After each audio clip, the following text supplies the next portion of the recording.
Most of the time, wrestlers go backstage after a match, they shake hands, feel pretty good about what they achieved, and it's on to whatever is next. Most of the time. Throughout the years, some truly unique things have gone down after a referee has counted a pinfall, and given how these could be construed, it stands to reason WWE would rather we didn't talk about them, so they're about to hate me. I'm Simon from What Culture, please do hit that subscribe button. This is 10 things that happened after wrestling matches that WWE won't tell you. Number 10, Mick Foley's concussed voicemail. If you've ever wondered why wrestling documentary Beyond the Mat features the then WWF heavily but didn't have the backing of the company, it's because Vince McMahon had one of those changes of heart. After granting unprecedented access behind the scenes, hoping it would turn fortunes around, business kind of picked up organically, so whatever positives that association was going to have fluttered away. According to the boss anyway. He also wasn't too enthralled with what it showed. One such scene was just how out of it Mick Foley was after the King of the Ring 1998. It's not like this should shock anyone. Quite frankly, it's amazing he's still able to walk,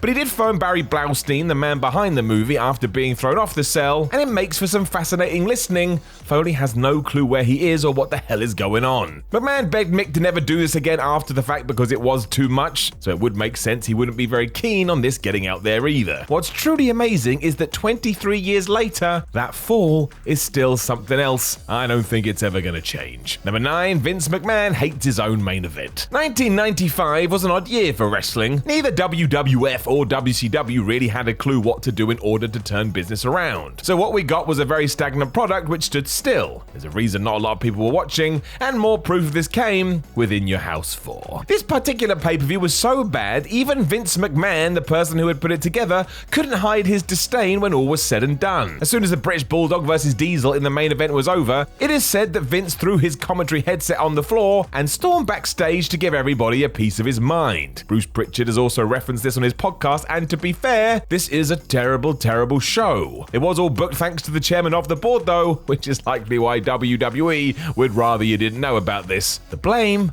lies on their own shoulders. Number 8, Randy Orton's no-sell. Randy Orton is just great. While in his younger years it would seem he was a bit of a whippersnapper, the more experienced version is an absolute riot. This is a case in point. Happening on the 7th of July 2014 episode of Raw, Randy took a beating from Roman Reigns before rolling out of the ring in order to sell his injuries. As the big dog celebrated in the squared circle with John Cena, Orton was seen making the "Are we done?" hand gesture to the timekeeper to make sure the cameras had cut from the TV broadcast. When he got the green light, he popped up, remembered to hold his ribs for a few seconds, and then walked off. It is brilliant. Obviously, any fans seeing this saw kayfabe die in front of their eyes, but let's face it, this kind of thing just endears you to performers like the Viper. We all know what's going on. Sometimes it's nice to be let in behind the curtain. Number 7, Shawn wants Bret out of his ring. Even Shawn Michaels will tell you today that he wasn't the easiest cat to get along with back in the 90s. Having a special ability to get under people's skin, he had an especially bad relationship with Bret Hart. A reason for that were events like this. Following their 1 hour plus Iron match at WrestleMania 12, the Heartbreak Kid grabbed his newly won title, turned to El Hebner, and told him to tell Bret it was time for him to get the flub out of his ring, and he did not use the word flub. The Hitman overheard this and was understandably put out by it, given that he'd just given Michaels one of the biggest wins of his career, and amazingly this was just the start of this madness.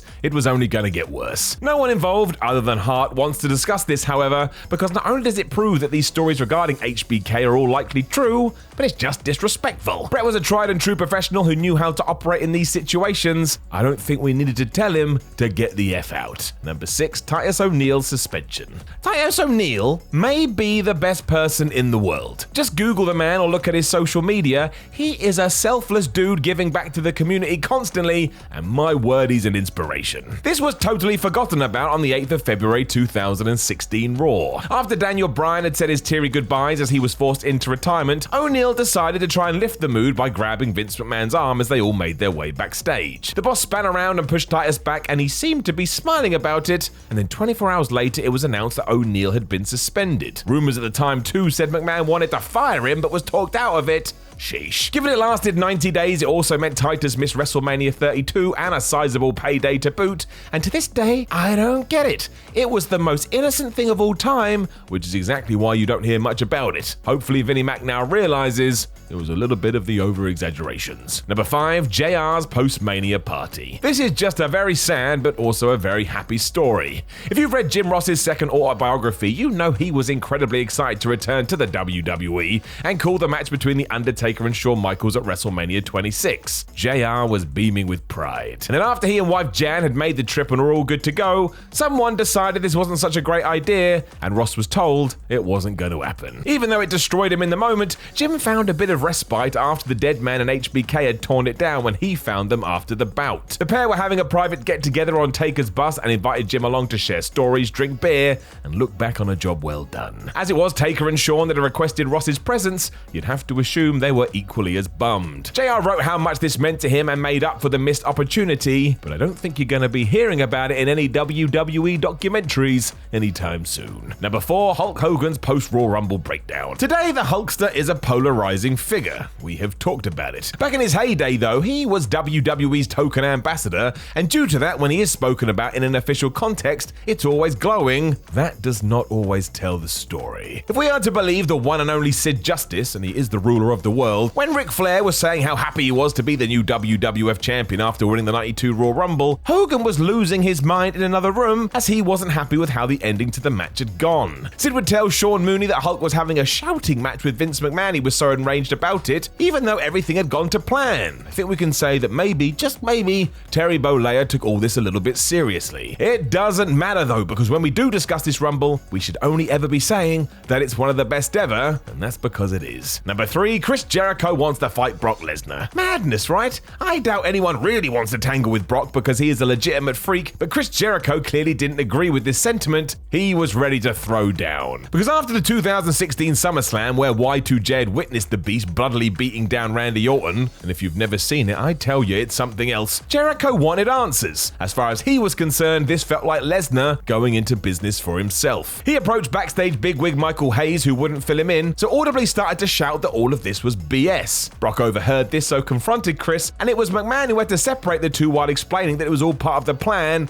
Everyone just needed to calm down. The big question then is whether Jericho is the bravest man ever or certifiably insane. I'll leave it to you to make that decision. Number 2, The Undertaker takes Vince McMahon to task. The 1997 Survivor Series may be the most talked about wrestling moment ever. It's almost worn out if I'm honest. That's because 9 times out of 10 we focus on Bret Hart and his journey, not what the rest of the locker room did during the Montreal Screwjob. A case in point is The Undertaker hunting down Vince McMahon afterwards and having a very stern word. Wanting to know what happened and why Vince hadn't consulted Taker about this, there is footage of this somewhere as it was filmed for the Wrestling with Shadows documentary. As the dead man had a clause in his contract that he couldn't be shown out of character, however, it never made the final cut. But Mark Calloway has talked about this as well, and that he had no problem stepping up to the boss for something he deemed to be the epitome of disrespect. He was right, and he even had a solution. He could have beaten Bret Hart for the belt and then lost it to Shawn Michaels the following day. But as we know, we didn't do that. Number 1, WWE gets held hostage in Saudi Arabia. This whole story was so nuts it's almost hard to believe. The agreement with Saudi Arabia to run shows out there was controversial to begin with, but when this happened following Crown Jewel 2019, nobody knew what to think, including the roster. As they all boarded a plane to fly home, quite terrifyingly, they were stopped from doing so as their plane was surrounded by local militia. Nobody was told what was going on or why they weren't leaving, and understandably, the 170 people on board were very, very concerned. I was concerned, and I was just sat in my house. The word was Prince Mohammed bin Salman had ordered the block after Vince McMahon had pulled the live show feed in the country after a dispute over payment. Eventually, this was all sorted and the wrestlers were allowed to fly home, but you already know why WWE isn't talking about this. It should never happen to begin with. This is meant to be pro wrestling, not like some crazy drama you're watching on TV. No, wait, maybe that is what wrestling is, but this was still terrible. Know of any other things that happened after wrestling matches that WWE won't tell you? Make sure you go in those comments below and let us know, and then like, share, and subscribe. Then head over to whatculture.com where you can read articles like this. Make sure you get involved in that Twitter game at WhatCultureWWE, and of course you're already here on YouTube. Why not watch another video? My name is Simon from What Culture. I appreciate your time, and I'll talk to you again on the next one.